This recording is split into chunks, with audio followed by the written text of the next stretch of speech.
calma. Em oração encontro paz. Falar a Deus faz bem à alma. Falar com Deus me satisfaz.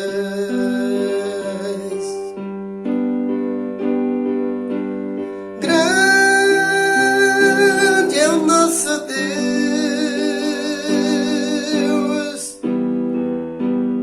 e as obras que Ele fez. Seu amor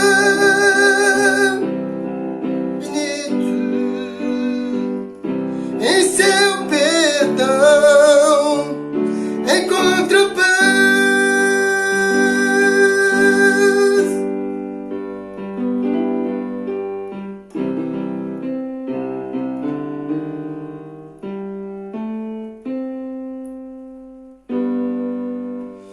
Amém, meu amigo? Eu quero te dizer algo mais impressionante aqui ainda sobre Jesus, porque nós precisamos estudar a Bíblia, o texto e o seu contexto, para que você compreenda todo o sentido do que aquilo que a Bíblia quer dizer, daquilo que a Bíblia está querendo dizer, porque nós não podemos deixar de mostrar o que está escrito, não podemos torcer a palavra. Muitas pessoas até fazem isso, mas não é autorizado por Deus. Nós temos que deixar a Bíblia mostrar o assunto. Por isso, eu ainda falando de Jesus Cristo, Filho do Deus vivo, eu quero te convidar para vir aqui para o livro de Filipenses. O livro de Filipenses, aqui no capítulo 2, no verso 6, melhor, no verso 5. Filipenses 2, verso 5 e diante, está dizendo o seguinte: seja a atitude de vocês a mesma de Cristo Jesus, que embora sendo Deus, não considerou o ser igual a Deus. Olha, aqui está falando, aqui está dizendo embora sendo Deus. Por que está embora sendo Deus? Por causa da sua natureza divina. Filho de Deus é o quê? Deus, tá certo? Mas preste bastante atenção, que são esses pontos que as pessoas pegam para afirmar que Jesus, o Filho, é o próprio Pai, é o próprio Deus. Então Jesus, ele tem duas naturezas. Na natureza divina, ele é Deus, certo? A natureza divina, infinita, certo? Mas ele recebeu uma outra natureza humana, porque Deus, o Pai, não poderia vir para morrer na cruz como Deus, porque a Bíblia já diz que Deus não morre, e Deus não viola o que está escrito, tá certo? Então, Deus criou esse ser chamado Jesus, maravilhoso, para vir, esse nosso Salvador, para vir com duas naturezas, certo? Você lembra, meu amigo, aqui no livro de Gênesis, quando Jacó, aqui no livro de Gênesis 26, quando Jacó teve um sonho, quando ele estava fugindo lá para o deserto de Midian, ele fugindo porque ele ficou com medo do seu irmão Esaú, porque ele havia tomado a bênção que Isaac, o pai de Jacó, iria dar para Esaú. Então Isaac era cego e ele então veio no lugar de Esaú e roubou a primogenitura, a bênção. E então ele ficou com medo de Esaú, então ele fugiu para o deserto, né? Lá em Betel. Então ele chegou e ali ele deitou e colocou uma pedra como travesseiro e ele teve um sonho. E aquele sonho que ele teve, meu amigo, aquele sonho que ele teve, é que verdadeiramente em Gênesis capítulo 28, aqui no verso 11, está dizendo aqui, ó: tomando uma das pedras dali, usou-a como travesseiro e deitou-se, verso 12, e teve um sonho no qual viu uma escada apoiada na terra e o seu topo alcançava os céus. e os anjos de Deus subiam e desciam por ela. Então Jacó teve esse sonho, um sonho revelador que simboliza aqui Jesus hoje, ele é a escada, ele é hoje o único mediador entre Deus e o homem. Nós só podemos ser salvos por meio de Jesus, porque Deus então gerou Jesus para que ele pudesse estar morrendo na cruz, certo? E levando o homem, reconciliando o homem com Deus, tá certo? Então aqui, aonde eu estou lendo aqui no verso 6, que embora sendo Deus, não considerou que o ser igual a Deus, não considerou, mesmo ele sendo chamado de Deus por ser filho de Deus. Aqui ele diz, era algo que ele devia apegar-se, mas ele não considerou isso, certo? Olha o verso 7 de Filipenses 2, olha o verso 7. Mas esvaziou-se a si mesmo, vindo a ser servo, tornando-se semelhante aos homens. Olha aí, tornando-se semelhante aos homens, certo? Sendo encontrado em forma humana, tá vendo? Sendo encontrado em forma humana. Humilhou-se a si mesmo e foi obediente até a morte, e morte de cruz. Por isso Deus o exaltou, certo? A mais alta posição, e lhe deu o nome que está acima de todo nome. Olha o verso 10. Para que ao nome de Jesus se dobre todo joelho no céu e na terra, certo? E debaixo da terra. Verso 11.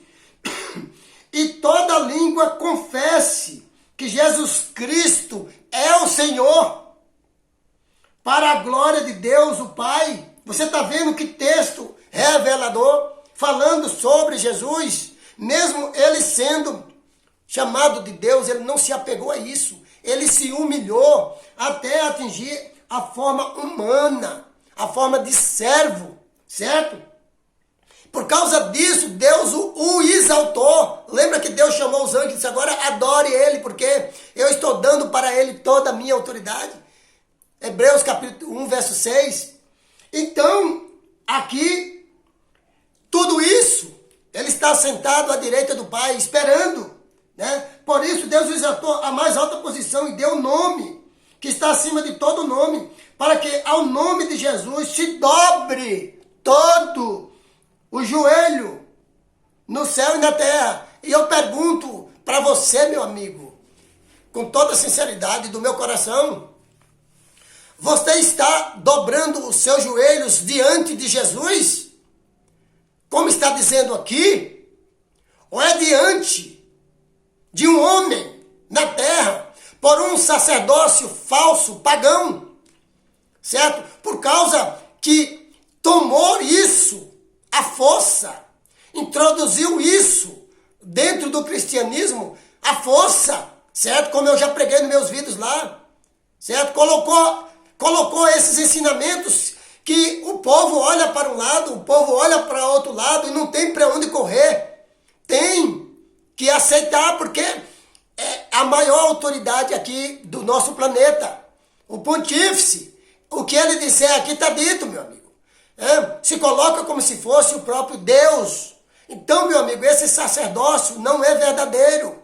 Ele se diz substituto de Jesus Cristo, certo? Ele coloca lá na sua mitra, Vigaris Filis Dei, que significa vigário do Filho de Deus. Ele não faz questão de esconder de nós, da população, que ele é o substituto de Jesus na terra, certo? E é sobre este homem que o povo está dobrando os seus joelhos e deixando de dobrar os seus joelhos a Jesus através da adoração verdadeira, certo? Lá em João 4, Jesus procura os verdadeiros adoradores que o adoram em espírito e em verdade. E eu pergunto, esses ensinamentos, essa doutrina que está dentro do ecumenismo, que está dentro das igrejas evangélicas, vinda da igreja romana, esses ensinamentos aí, certo? Eles são verdadeiros, eles são ensinamentos verdadeiros para você se ajoelhar e dobrar o seu joelho, né? Que Deus é uma trindade, sendo que a Bíblia está mostrando que Deus é uma divindade. Jesus deu a última palavra dizendo: Pai, perdoa-lhes, eles não sabem o que fazem. Jesus admitiu que tinha um pai, que ele é o filho. Ele nunca disse em canto nenhum na Bíblia que ele é o pai. Olhe como as coisas estão caminhando de maneira contrária, meu amigo. Certo? Então, você viu aí que eu te mostrei neste texto de Filipenses 2, a respeito de Jesus Cristo. Mas eu quero ir mais adiante. Eu quero te mostrar aqui mais ainda no livro de Colossenses, Colossenses aqui no capítulo 1, aqui no verso 15, Colossenses 1, verso 15 em diante, veja só. Jesus, ele é a imagem do Deus invisível, o primogênito de toda a criação, ou seja, o primeiro de toda a criação. Olha aqui o verso 16. Pois nele foram criadas todas as coisas, nos céus e na terra. Olha aqui, certo? As visíveis e as invisíveis, sejam tronos ou soberanias, poderes ou autoridades, todas as coisas foram criadas por ele e para ele. Verso 17 de Colossenses 1. Ele é antes de todas as coisas e nele tudo subsiste. Ele é a cabeça do corpo, que é a igreja.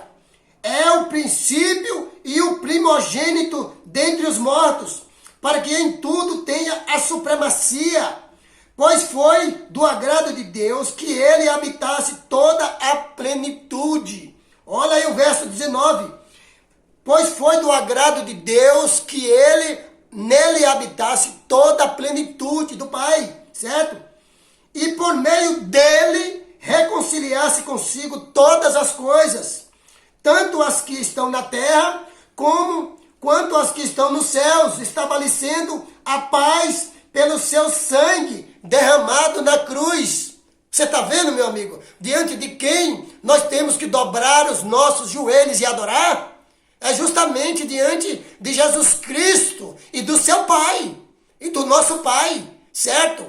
Porque lá em Mateus 23, lá está dizendo, verso 8, não chameis ninguém na terra de Pai, porque um só é o vosso Pai, e ele está nos céus. Lá diz, não chameis ninguém na terra de mestre, porque um só é o vosso mestre, é o Cristo. Lá diz, não chameis ninguém na terra de guia. E o que é que as pessoas estão chamando esse pontífice? De pai, porque papa é papai, pai. É um modo carinhoso de dizer pai, certo? Ele é o pai, ele é o substituto do filho. Ele é o Cristo aqui na terra. E ele é o guia da humanidade. Quem guia não é o Espírito, então ele tomou tudo isso. E ele também é o guia da cristandade. Então, meu amigo, abra seu olho. Eu não estou aqui para enganar ninguém. Eu não vou colocar a minha salvação em risco. Eu estou aqui para mostrar a verdade. Tá certo? Então aqui, Colossenses 1, verso 22. Mas agora ele os reconciliou pelo corpo físico de Cristo, mediante a morte, para apresentá-los diante dele santos, inculpáveis e livres de qualquer acusação, desde que continuem alicerçados e firmes na fé, sem se afastarem da esperança do Evangelho que vocês ouviram e que tem sido proclamado a todos que estão debaixo do céu. Este é o Evangelho do qual eu, Paulo, me tornei ministro. O Evangelho verdadeiro que Paulo recebeu de Jesus Cristo, lá quando ele teve um encontro com Jesus, lá no caminho de Damasco. Ali ele ficou cego E ali ele recebeu esse evangelho por revelação. Não foi por homem algum. O verdadeiro evangelho, o evangelho eterno, certo? E ali em Gálatas 1, verso 6, tem outro evangelho sendo pregado. Esse evangelho que ensina tradições. Esse evangelho que tem um sacerdócio humano, onde um homem impera sobre ele como substituto de Jesus. E se assenta no seu trono, se alegando o seu próprio Deus, perdoando o pecado da humanidade. Você vai se dobrar os seus joelhos diante desse sacerdócio pagão, meu amigo? Ou você vai procurar Jesus Cristo? Lembre-se, Colossenses 2, 19 e Colossenses 2, 9 e Colossenses 2, 19. Olhe para você ver. Colossenses 2, 9, Colossenses 1, 19. A gente às vezes erra em passagem, mas a gente procura acertar. Então, Colossenses 2, 9 e Colossenses 1, verso 9, dizendo que Deus é uma divindade, que Jesus recebeu a sua plenitude e que eu e você também receberemos a plenitude do Pai por meio do seu Filho, Jesus Cristo. É isso, meu amigo, a verdade da Bíblia. Que Deus te abençoe, te guarde, Deus te proteja, que Deus resplandeça o teu rosto sobre você e sua família, e que Deus guarde você para a vida eterna, em nome de Jesus. Amém.